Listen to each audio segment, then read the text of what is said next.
In the city of Philadelphia, the word organized crime has always been out there. We've heard of the names Angelo Bruno, John Stanfa, Nicky Scarfo. But what if I told you there was another group that was way more violent and in certain cases went into the mob's territory and the mob didn't do a thing?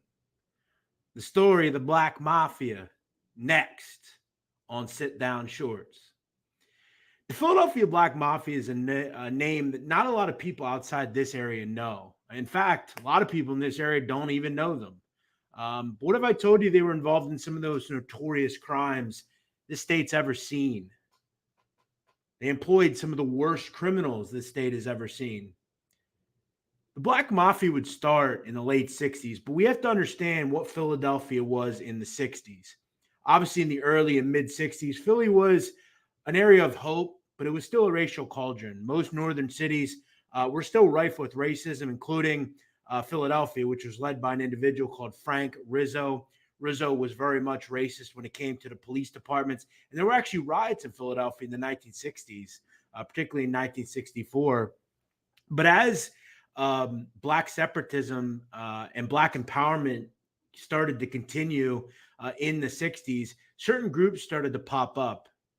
And we all have heard of the Nation of Islam. And this is something that a lot of Black youths, particularly Black men, would flock to. The Nation of Islam was a group that really purported, Black separatism, Black-owned business, empowering ourselves, Black nationalism. And in Philadelphia, that was done with much zeal. In fact, though, it would create a major criminal element in Philadelphia, and that would be expressed through the mosque that the Nation of Islam operated out of. It was a place called Temple 12, and it was run by an individual called Jeremiah Shabazz. Shabazz was said at many points to be the de facto leader of the newly formed Black Mafia. And what Shabazz did was he created a paramilitary security group inside the Nation of Islam, and he hired multiple people throughout Philadelphia and in the Black communities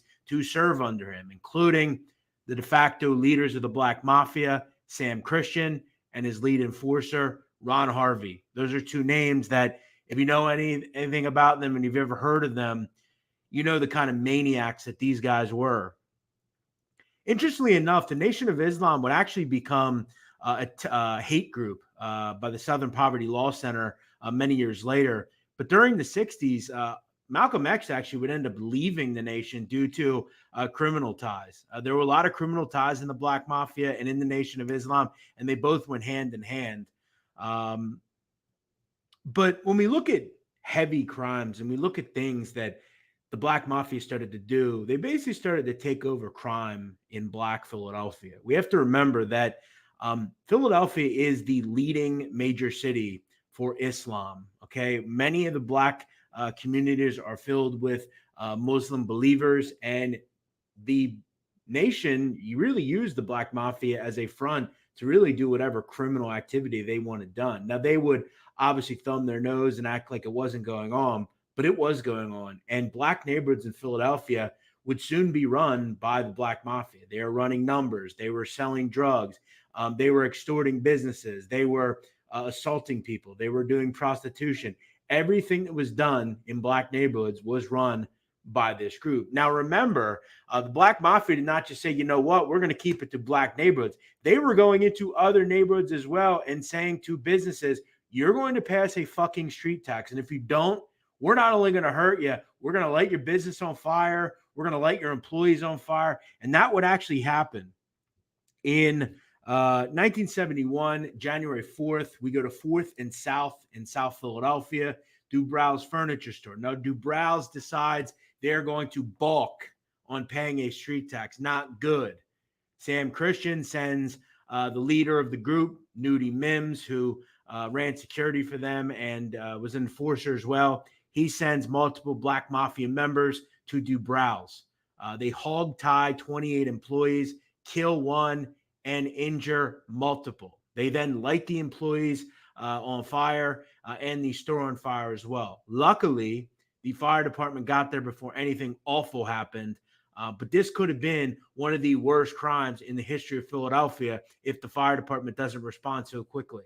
This is the kind of behavior that the Black Mafia was purporting. Now, remember, during this time, the only people getting any FBI surveillance or any police surveillance was the Italian Mafia. Angelo Bruno, Nicky Scarfo, Philip Testa. And for large parts of the reign of the Black Mafia in Black Philadelphia, there wasn't even talk that they actually existed. How do the blacks have a mafia? Nobody believed it. But again, the crimes would get more and more notorious. Let's fast forward to Easter of 1972. Remember, Frank Matthews was supplying heroin to pretty much everywhere on the East Coast. One of his main dealers was in Philadelphia, an individual called Tyrone Fat Ty Palmer. Fat Tyrone was a heavy heroin trafficker and heavy in a physical standpoint as well. One night, he goes with a couple of his friends down to Atlantic City to the Club Harlem to see Billy Paul perform. At that point, there were 800 people inside of Club Harlem. Fat Ty had gotten into a beef with the Black Mafia over drugs. Black Mafia said, you know what? We're going to set a fucking example. Members of the Black Mafia, including Sam Christian, run into Club Harlem and proceed to shoot and kill Tyrone Palmer. They ended up killing 5 others and injuring over 20. Remember, not one of the 800 people in attendance said a word about the killing. However, started to get on the radar of the feds and the police. And again, the crimes are getting more and more disastrous. Keep in mind, during all of this, the Black Mafia is funding legit businesses through all of their things. They were creating grocery stores and bakeries and libraries and schools. And all the money that they were making from illicit proceeds were going into those businesses. They had a school in North Philadelphia called the Sister Clara Muhammad School. It was a center for Islamic studies that was completely funded through illegal drug trade, extortion, and things of that nature. Who's going to kick in the front door of a mosque? They hid behind the wall of religion for years. But let's fast forward to 1973. And this would be the notorious and most notorious crimes that the Black Mafia would ever purport. And frankly, it is one of the worst acts of violence that anyone in this state has ever performed. Around this time, there was a group of rival Muslims called the Hanafis. They were a little bit more mainstream Muslim. They had actually converted Kareem Abdul-Jabbar, and their leader was an individual called Hamas Abdul Khalis. Now, Khalis was an outright proponent of the Honorable Elijah Muhammad and the Nation of Islam, just like many are. The Nation of Islam is a hate group. They still are, and they always will be. Abdul Khalis realized that, sent a letter to Elijah Muhammad critiquing his behavior, allowing this criminal element in his group. Ron Harvey, Sam Christian didn't take it well. A few days later, they create a hit team and go down to Washington, D.C. to go see Abdul Hamas Khalis. The problem was the home that they all lived in was filled with children and women. That day, 7 people were killed, including 3 adults and 4 children. All the children were under the age of 3, including a 7-week baby or 7-day-old baby. It was said by the police that they walked into the bathroom and assumed that a doll in a bathtub, a baby in a bathtub was actually a doll. Sadly enough, though, it was a 7-day-old baby. And when Ron Harvey was asked, why'd you kill the kids? Ron Harvey responded, they had to die because they bore the seed of the hypocrite. That's the kind of guy Ron Harvey was. He, in my opinion, is one of the most dangerous people in the history of this state.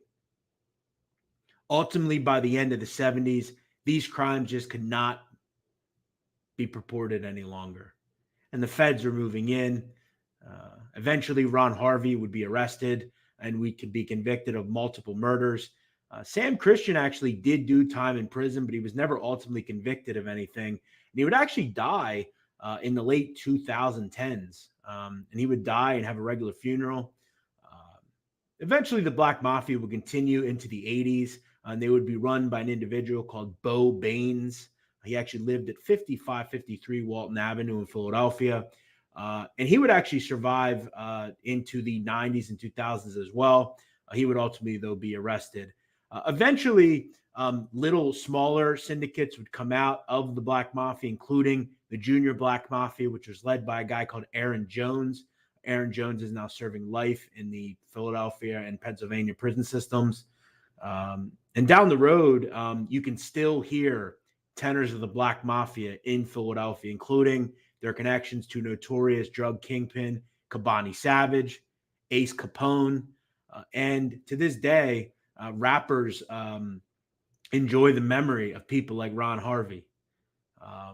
Why they support people like Ron Harvey, I don't know, but you'd have to ask them that. This group terrorized Philadelphia for a long time, and their tentacles have been involved in crime to this day. One of the worst criminal organizations that you don't know about. They terrorized this city, and a lot of people died. In the end, over 40 people were killed by the Philadelphia Black Mafia. And at the end of the day, the Italian mob never held a candle from a violent standpoint. Thanks as always for listening. Make sure you subscribe and hit the notification bell so you never miss a video. And as always, make sure you check out the Sit Down, a Mafia History podcast, out every Wednesday, wherever you get your podcast.